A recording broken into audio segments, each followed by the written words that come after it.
welcome to the next educational video. In the last video, I was discussed about the bacterial cell, the parts of the bacterial cell and the reproduction in the bacteria. In this video, I'm going to discuss about the Kingdom Protista. So let's see the salient features of Kingdom Protista.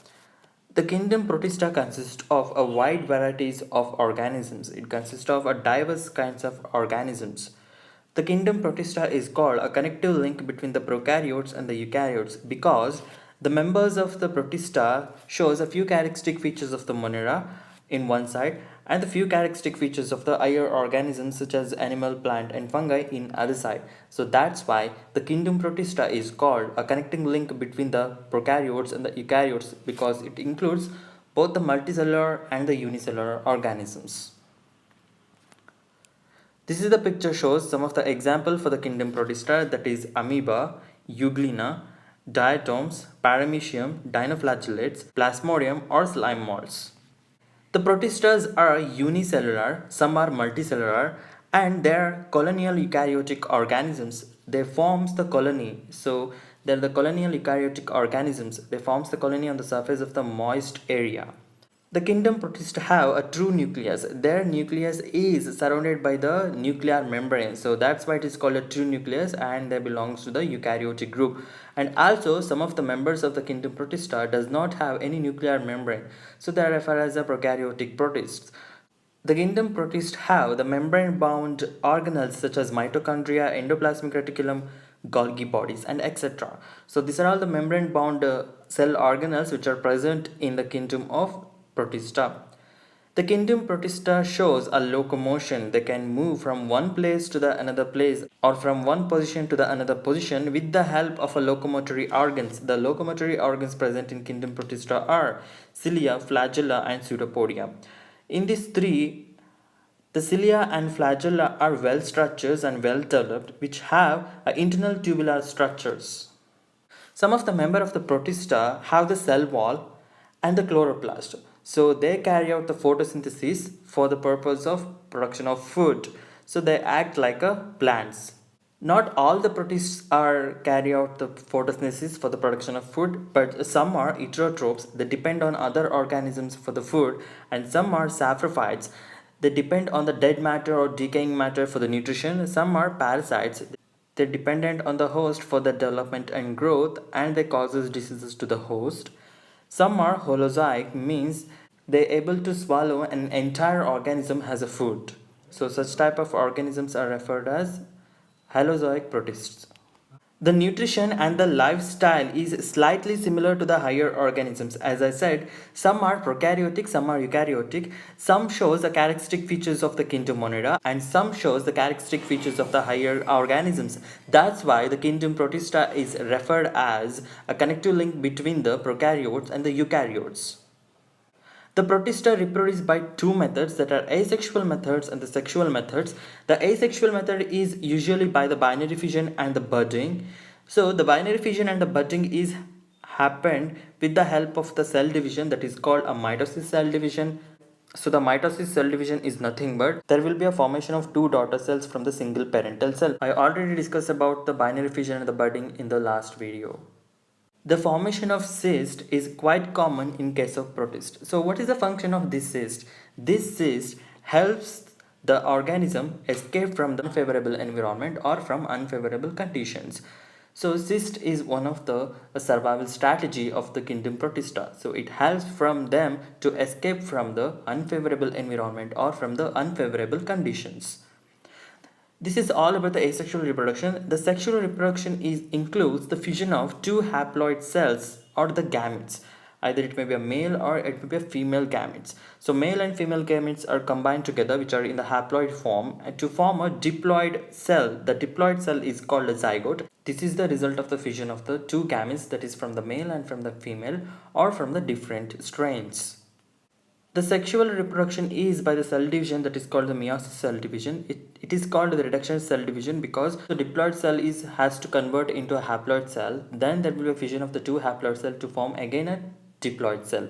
This is how the sexual reproduction takes place. First there will be reduction. If the meiosis takes place before the fertilization in the gametes, it is called a gamete meiosis. If the meiosis takes place after the fertilization in the zygote, then it is called the zygotic meiosis. The sexual reproduction is a very important event in case of Kingdom Protista because it brings a genetic changes in the progeny or in the offspring than that of the parents, so that it brings the variation in the progeny. Let's see about the classifications of the Kingdom Protista.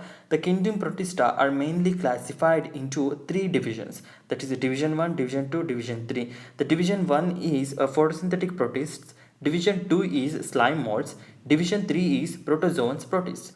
Further, these three divisions are classified into several classes. For example, first division, that is a photosynthetic protist, which is further classified into three classes, that is Chrysophyta, Euglenophyta and Pyrophyta. So these are example for the each classes.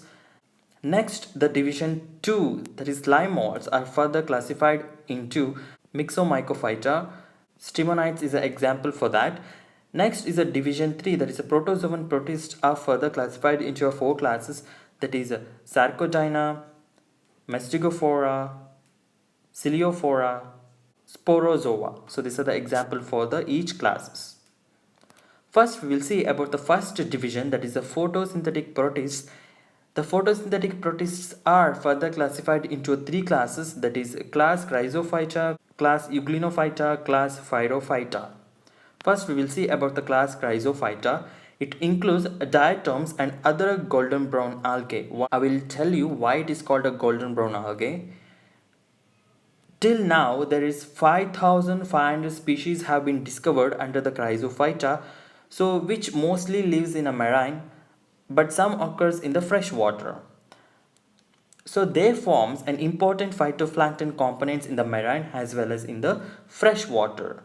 Diatoms are microscopic. We cannot see them with our naked eyes. They are unicellular, only single cell is present, and they are photosynthetic because of the presence of the pigment, that is a chlorophyll, generally golden brown in color. The cells are in a different shapes, that is they are circular, they are rectangular, triangle, elongated, spindle shaped, half moon shaped, or they are filamentous. The cell wall is made up of silica component, that is a silicon dioxide, which gives a glass appearance for the Chrysophyta. So they are very shiny and very reflective to the light. The cell wall have two halves. It is divided into two portions, that is a upper half and a lower half. The upper half of the cell wall is called epitheca. The upper and the lower half are fitted together like a soap box. That's why it is known as a fistule. Now the cell wall is consists of a ridge pores and the lines. Because the cell wall is made up of a silica, they are very shiny, they are reflective to the light, they are like crystals. So that's why they are called as the jewels of the plant world. Based on the symmetry, there are two groups of diatoms. First is a pennate type and the second one is a centric type. Pennate types are bilaterally symmetrical or asymmetrical. For example, in case of Pinularia, which occurs in fresh water. Eccentric types are radially symmetrical, so that generally occurs in the marine water. Within a cell wall, there is a protoplast. That protoplast consists of cytoplasm, central vacuoles, single nucleus, and photosynthetic pigments. So these are all the components which are present in a protoplast within a cell wall. The diatom possesses the pigments such as chlorophyll A, chlorophyll B, phycoxanthin and carotenoids. So these are all the pigments which is present in case of diatoms. The golden brown of the diatoms is because of the presence of the pigment, that is a diatomine. So this is the pigment responsible for the golden brown color of the diatoms or the Chrysophyta. That's why it is called a golden brown algae. The diatoms are mostly autotrophic. They prepare their own food because of the presence of the chlorophyll pigments, as I said already. And some are saprophytes. They depend on the dead or decaying matter for the nutrition. The reserved food material are a fat droplets, a velatin globule or leucosin. So these are the reserved food materials. So they do not have the flagella but floats on the surface of the water. So they do not have the flagella for the locomotion. Instead, they are able to float on the surface of the water due to their light weight. The light weight is because of the lipids stored in them. The Chrysophyta can reproduce using two methods, that is cell division and exospores. The repeated cell division is during a successive generation result in the progress of decrease in the size of the cell. As the size of the cell is decreases, that will be considered as a new progeny, and that will be further divided into a several times. So there will be a successive division in that progeny also, then further there will be a reduction in the size. So that's how the cell division type of reproduction takes place in case of Chrysophyta. Exospores are produced during the sexual reproduction in the cells, so which approaches a minimum size. So this is the minimum size of the spores. So this is produced during the sexual reproduction. The exospores helps in the restoration of the optimum cell size. So they are able to restore the optimum cell size for their reproduction, and it helpful for the rejuvenating of the spores. After death, they accumulate at the bottom of the sea and the ocean forms, so that known as a diatomaceous earth, because all the dead spores and the diatoms are accumulated on the surface of the bottom of the sea. So it creates a diatomaceous earth. So these are some of the examples for the diatoms. You can see this is a Pinularia species. You can see the different cell wall. They're divided into two parts. This is one part and this is the another part here. So this is the cell division. You can see this is the upper part, which is epitheca. This is the lower, that is hypotheca. So that is divided into two halves, right? The cell wall is divided into two halves. The upper one is the epitheca, the lower one is the hypotheca. So see, there is a successive generation of the cell division leads to the minimum size shape. So this is a minimum size shape. So these are further developed into new individuals. This is how the cell division type of reproduction takes place in case of Chrysophyta or in case of diatoms. I'm going to explain about the remaining classification of the Kingdom Protista in the next video. Hi friends, subscribe to my YouTube channel and also press a bell icon to never miss an educational video.